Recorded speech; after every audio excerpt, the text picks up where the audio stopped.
Actually ಗೋಲಿಬಾರ್ ಆದಾಗ ಹೆದರಬೇಕು, ಇನ್ನು ಮುಂದೆ ಅಲ್ಲಿಗೆ ಹೋಗಬಾರ್ದು ಮಾಡಬಾರ್ದು ಅಂತ. ಬಟ್ ಇಡೀ ಹಿಂದೂ ಸಮಾಜ ಯಾವ ಥರ ರೊಚ್ಚಿಗೆದ್ಬಿಡ್ತು ಅಂತಂದ್ರೆ, ವಿ ಪಿ ಸಿಂಗರ ಹೆಂಡತಿ ವಿ ಪಿ ಸಿಂಗರಿಗೆ ಹೇಳಿದ್ರಂತೆ, ಇನ್ನು ಮುಂದೆ ರಾಮಸೇವಕರಿಗೆ ತೊಂದರೆ ಕೊಟ್ರೆ ನಾನು ಸುಮ್ಮನಿರಲ್ಲ ಅಂತ. ಸ್ವತಃ ವಿ ಪಿ ಸಿಂಗರ ಹೆಂಡತಿ. ಅಂದ್ರೆ ಭಾವನೆಗಳನ್ನು ಹೆಂಗೆ ಕೆರಳಿಸಿತ್ತು ನೋಡಿ. ಉತ್ತರ ಪ್ರದೇಶದ ಉದ್ದಕ್ಕೂ, ವಿಶೇಷವಾಗಿ ಘಾಜಿಯಾಬಾದ್ನಲ್ಲಿ ಪೊಲೀಸರ ಹೆಂಡತಿಯರು ಬೀದಿಗೆ ಬಂದು ಸರ್ಕಾರದ ವಿರುದ್ಧ, ಮುಲಾಯಂ ಸಿಂಗರ ವಿರುದ್ಧ ದೊಡ್ಡ ಪ್ರತಿಭಟನೆ ಮಾಡಿದ್ರು. ಇದು ನಿಜವಾಗ್ಲೂ ಬದಲಾವಣೆ ತಂದಂತ ದಿನಗಳು. ನಮ್ಗೆ ಯಾರು ಇದನ್ನು ಹೇಳಲೇ ಇಲ್ಲ.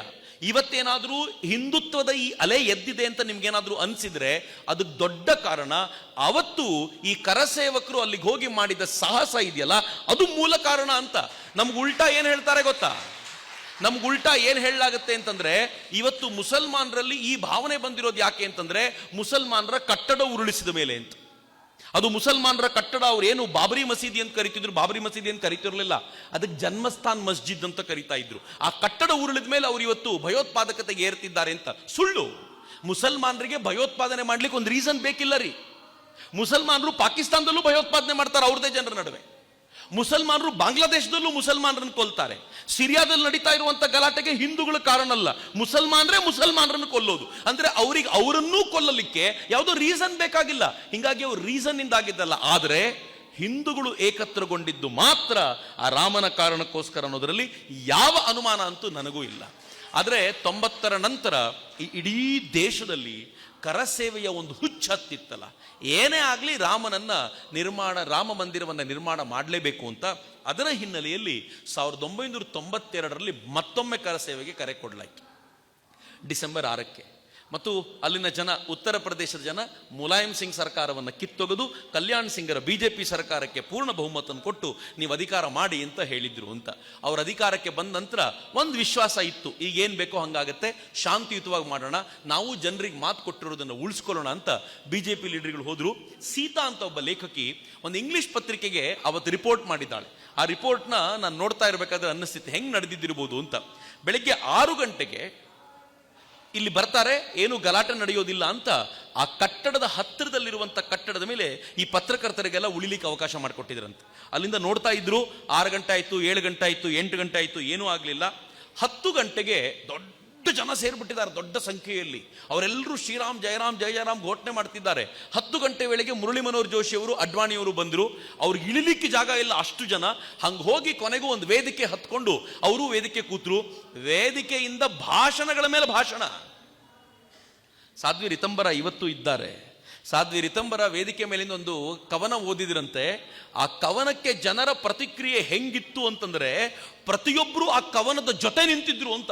ಆ ಕವನವನ್ನ ಪ್ರತಿಯೊಬ್ಬರು ಹೇಳುವ ಮಟ್ಟಿಗೆ ಇಡೀ ಸಭೆ ಏಕಕಂಠವಾಗಿ ಮಾತನಾಡ್ತಾ ಇತ್ತು ಅಂತ, ಏಕಕಂಠವಾಗಿ ಜೊತೆ ಸೇರ್ಕೊಂಡಿತ್ತು ಅಂತ. ಅಷ್ಟು ಲಕ್ಷ ಸಂಖ್ಯೆಯ ಜನ. ಸುಮಾರು 11ವರೆಗೆ ಇವರೆಲ್ಲ ಪತ್ರಕರ್ತರು ಏನೂ ಆಗಲ್ಲ, ಒಂದು ಸಭೆ ಆಗತ್ತೆ, ವಾಪಸ್ ಹೋಗುತ್ತೆ ಅಂತ ಅನ್ಕೊಳ್ಳೋ ವೇಳೆಗೆ ಬ್ಯಾರಿಕೇಡ್ನ ಹತ್ರ ಗಲಾಟೆ ಶುರುವಾಗತ್ತೆ. ಈ ಬ್ಯಾರಿಕೇಡನ್ನು ಭೇದಿಸಿ ನಾವು ಅಲ್ಲಿಗೆ ಹೋಗಬೇಕು ಅಂತ. ನನಗೂ ಅದು ಮೈಂಡ್ ಸೆಟ್ ಯಾವುದು ಅಂತ ಗೊತ್ತಿರಲಿಲ್ಲ. ಇಲ್ಲಿ ಯಾರೋ ಒಬ್ಬರು ಹೇಳಿದ್ರಲ್ಲ, ಆದಷ್ಟು ಹತ್ರ ಹೋಗಬೇಕು, ಆ ಕಟ್ಟಡದ ಹತ್ರಕ್ಕೆ ಹೋಗಬೇಕು, ಮತ್ತು ಊರಿಗೆ ಬಂದು ಹೇಳ್ಕೊಳ್ಬೇಕು ನಾನು ಫುಲ್ ಹತ್ರ ಹೋಗಿದ್ದೆ ಕಣೋ ಅಂತ ಪ್ರತಿಯೊಬ್ಬರಿಗೂ ಇತ್ತು ಅಂತ ನನಗೆ ಇಲ್ಲಿ ಕೇಳಿದ ಮೇಲೆ ಅನ್ನಿಸ್ತಾ ಇದೆ. ಬ್ಯಾರಿಕೇಡ್ ವರೆಗೂ ಇದ್ದಿದ್ದು ಸುಮ್ಮನೆ ಇದ್ರೆ ಪರವಾಗಿರಲಿಲ್ಲ, ಆದರೆ ಎಷ್ಟು ಸಾಧ್ಯವೋ ಅಷ್ಟು ಹತ್ರ ಹೋಗಬೇಕು ಅಂತ ಪ್ರತಿಯೊಬ್ಬನಿಗೂ ಇತ್ತಲ್ಲ.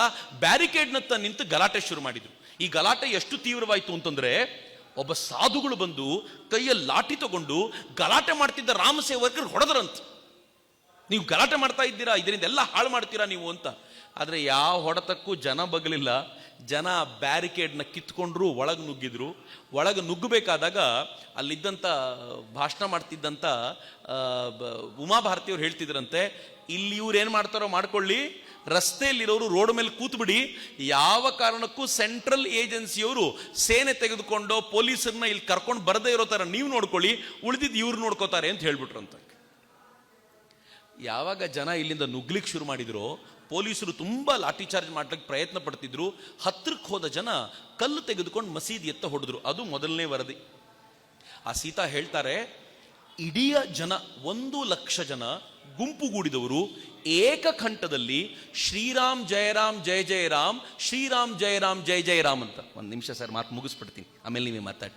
ಶ್ರೀರಾಮ್ ಜಯರಾಮ್ ಜಯ ಜಯರಾಮ್ ಅಂತ ಏಕಕಂಠದಲ್ಲಿ ಅವರು ನನಗೆ ಅದನ್ನು ಇಮ್ಯಾಜಿನ್ ಮಾಡೋದೇ ಅದ್ಭುತ ಅನ್ಸುತ್ತೆ. ಇಲ್ಲಿ ನಾವು ಒಂದು 1000 ಜನ ಕೂತ್ಕೊಂಡು ಶ್ರೀರಾಮ್ ಜಯರಾಮ್ ಹೇಳಿದ್ರೇ ಒಂದು ಅದ್ಭುತ ಅನ್ಸ್ಬೋದಾಗಿರುವಂಥ ಸಂಗತಿ. ಲಕ್ಷಾಂತರ ಜನ ಒಂದೇ ವಾಯ್ಸ್ನಲ್ಲಿ ಶ್ರೀರಾಮ್ ಜಯರಾಮ್ ಜೈ ಜಯರಾಮ್ ಹೇಳ್ತಾ ಒಳಗೆ ನುಗ್ತಾ ಮಸೀದಿ ಕಲ್ಲು ಬೀಸ್ಲಿಕ್ಕೆ ಶುರು ಮಾಡಿದ್ರಂತೆ. 12 ಗಂಟೆ ವೇಳೆಗೆ ಇವ್ರು ನೋಡ್ತಾರೆ, ಕಲ್ಲು ಎಸಿತಾ ಇದ್ದ ಜನ ಕಡಿಮೆ ಆಗಿದೆ, ನಿಧಾನವಾಗಿ ಆ ಕಟ್ಟಡದ ಗೋಡೆಯನ್ನು ಏರೋದು ಕಾಣ್ತಾ ಇದೆ ಅಂತ.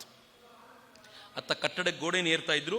2:45ಗೆ ಸುದ್ದಿ ಬಂತಂತೆ, ಮೊದಲನೇ ಡೂಮ್ ಬಿತ್ತು. ಅದಾದ್ಮೇಲೆ ಸುದ್ದಿ ಬಂತು, ನಿಮ್ಗೆ ಹೆಂಗೆ ಸಂತೋಷ ಆಗ್ತಿದೆಯೋ ಅವತ್ತು ಅನೇಕರು ಹಿಂಗೆ ಸಂಭ್ರಮ ಪಟ್ಟಿದ್ದಾರೆ. ಅದಾದ್ಮೇಲೆ 2ನೇ ಡೂಮ್ ಬಿತ್ತು, ಸೆಂಟ್ರಲ್ ಡೂಮು ಫೈನಲಿ ಬಿದ್ದು ಏನೇನು ಸಿಕ್ಕಿದೆಯೋ ಹೊತ್ಕೊಂಡ್ಬಂದಿದ್ದಾರೆ ಅಲ್ಲಿಂದ. ಇಟ್ಟಿಗೆ ಸಿಕ್ಕಿದ್ರೆ ಇಟ್ಟಿಗೆ, ಸಣ್ಣದೊಂದು ಮಣ್ಣಿನ ಸ್ವಲ್ಪ ಇದು ಸಿಕ್ಕಿದ್ರೆ ಮಣ್ಣು, ಅಲ್ಲಿಂದ ಒಂದು ಸಿಮೆಂಟ್ ಮಾಡಿರೋದು ಸಿಕ್ಕಿದ್ರೆ ತೊಗೊಂಡ್ಬಂದಿದ್ದಾರೆ. ಯಾರ್ಯಾರು ಸಾಧ್ಯವೋ ಏನೇನು ಹೊತ್ಕೊಂಡು ಬರ್ಲಿಕ್ಕೆ ಸಾಧ್ಯವೋ ಅದನ್ನು ಹೊತ್ಕೊಂಡು ಬಂದಿದ್ದಾರೆ. ಯಾಕೆ ಅಂತಂದರೆ ಗೆದ್ದಿರೋದ್ರ ಸಂಕೇತವಾಗಿ ಏನಾದರೂ ಬೇಕಲ್ಲ ನಮಗೆ ಅನ್ನೋ ಕಾರಣಕ್ಕೋಸ್ಕರ. ಮಿತ್ರರೇ, ಆದರೆ ಅವತ್ತಿನ ಗೆಲುವಿದೆಯಲ್ಲ, ಆ ಗೆಲುವು ತುರ್ತಾಗಿ ಅಗತ್ಯ ನಮಗಿತ್ತು. ಯಾಕೆಂದರೆ ಅದು ಮಸೀದಿ ಏನಲ್ಲ, ಅಫ್ಕೋರ್ಸ್ ಅದೊಂದು ಕಟ್ಟಡ ಅಷ್ಟೇ.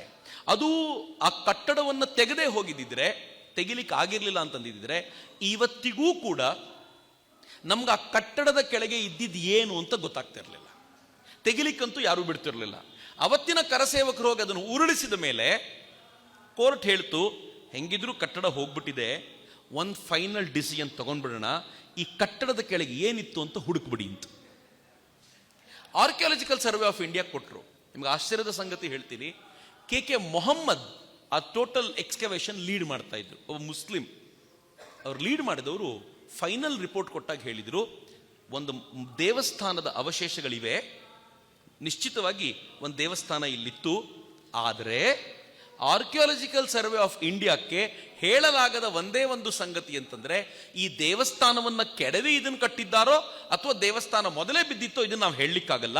ಆದರೆ ಈ ಕಟ್ಟಡದ ಕೆಳಗೆ ದೇವಸ್ಥಾನ ಇರೋದು ನಿಶ್ಚಿತ ಅಂತ ಕೆ ಮೊಹಮ್ಮದ್ರು ಹೇಳಿದ್ರು.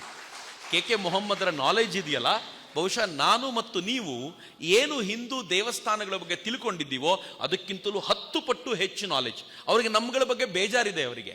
ಬೇಜಾರು ಯಾಕೆ ಅಂತಂದ್ರೆ, ರಾಮ ಮಂದಿರಕ್ಕೆ ಸುಮ್ಮನೆ ಆಗ್ಬಿಟ್ರಿ ನೀವು, ಮಥುರಾದ ಕೃಷ್ಣನೂ ಕೂಡ ಮಂದಿರವೇ, ಅದು ನೀವು ತಗೊಳ್ಬೇಕಾಗಿರೋದು ಅದು ಕೂಡ ಇದೆ, ಅದು ಭಾರತದ ಪರಂಪರೆಗೆ ಸಂಬಂಧಪಟ್ಟಿದ್ದು ಅಂತ ಕೆ ಮೊಹಮ್ಮದ್ರು ನಮ್ಗೆ ಹೇಳ್ತಾರೆ. ಅದನ್ನು ಮಾಡಬೇಕಾಗಿದೆ ಅಂತ. ಅಫ್ಕೋರ್ಸ್ ಅದನ್ನು ಮಾಡಬೇಕು. ಆದರೆ ಯಾವಾಗ ಕೋರ್ಟ್ನಲ್ಲಿ ಆರ್ಕಿಯಾಲಜಿಕಲ್ ಸರ್ವೆ ಆಫ್ ಇಂಡಿಯಾದ ರಿಪೋರ್ಟ್ ಬಂತೋ ಆಗ ಎದುರು ಪಾರ್ಟಿಯವರ ಒಂದೊಂದೇ ವಾದಗಳು ಸೋಲ್ತಾ ಬಂತು. ನಿಮ್ಗೆ ಒಂದು ಆಶ್ಚರ್ಯದ ಸಂಗತಿ ಹೇಳ್ತೀನಿ ಮಿತ್ರರೇ, ಕೋರ್ಟ್ನಲ್ಲಿ ಎದುರು ಪಾರ್ಟಿಗಳು ಮಂಡಿಸಿದ ವಾದ 4 ಜನ ಇತಿಹಾಸಕಾರರ ವಾದದ ಆಧಾರದ ಮೇಲಿತ್ತು. ಈ 4 ಜನ ಇತಿಹಾಸಕಾರರಲ್ಲಿ ಒಬ್ಬರು DS ಶರ್ಮಾ, RN ಝಾ, ಒಂದು 4 ಜನ ಇತಿಹಾಸಕಾರರಿದ್ದಾರೆ. ಈ ರೋಮಿಲಾ ಥಾಪರ್ ತರದವರು. ಈ 4 ಜನ ಇತಿಹಾಸಕಾರರನ್ನ ಕೋರ್ಟ್ ಆನಂತರ ಕೇಳ್ತು, ನೀವು ಇಲ್ಲಿ ಮಂದಿರ ಇರಲಿಲ್ಲ, ಇದು ಮಸೀದಿಯದ್ದೇ ಜಾಗ ಅಂತ ನೀವು ರಿಪೋರ್ಟ್ ಕೊಟ್ಟಿದ್ದೀರಾ, ಈ ರಿಪೋರ್ಟ್ನ ನೀವು ಸೈಂಟಿಫಿಕ್ ವರದಿಗಳ ಆಧಾರದ ಮೇಲೆ ಕೊಟ್ಟಿದ್ದೀರಾ ಹೇಗೆ ಅಂತ. ಆ 4 ಜನ ಏನು ಹೇಳಿದ್ರು ಗೊತ್ತಾ? ಇಲ್ಲ, ನಮಗೆ ಸರ್ಕಾರ ಅರ್ಜೆಂಟಾಗಿ ರಿಪೋರ್ಟ್ ಕೊಡು ಅಂತ ಹೇಳ್ತು, ಅರ್ಜೆಂಟಲ್ಲಿ ಒಂದು ರಿಪೋರ್ಟ್ ಮಾಡಿ ಕೊಟ್ವಿ. ಅನುಕ್ಷಣದ ಸುದ್ದಿಗಳಿಗಾಗಿ ವಿಸ್ತಾರ ನ್ಯೂಸ್ ಯೂಟ್ಯೂಬ್ ಚಾನೆಲ್ ಸಬ್ಸ್ಕ್ರೈಬ್ ಮಾಡಿ. ಹೊಸ ಸುದ್ದಿಗಳ ನೋಟಿಫಿಕೇಶನ್ಗಾಗಿ ಬೆಲ್ ಐಕಾನ್ ಕ್ಲಿಕ್ ಮಾಡಿ. ಲೇಟೆಸ್ಟ್ ಅಪ್ಡೇಟ್ಸ್ಗಾಗಿ www.vistaranews.com ವೆಬ್ಸೈಟ್ಗೆ ವಿಸಿಟ್ ಮಾಡಿ. ಅಂಗೈಯಲ್ಲೇ ಜಗತ್ತಿನ ಸುದ್ದಿ ತಿಳಿಯಲು ವಿಸ್ತಾರ ನ್ಯೂಸ್ ಕನ್ನಡ ಆಪ್ ಡೌನ್ಲೋಡ್ ಮಾಡಿ.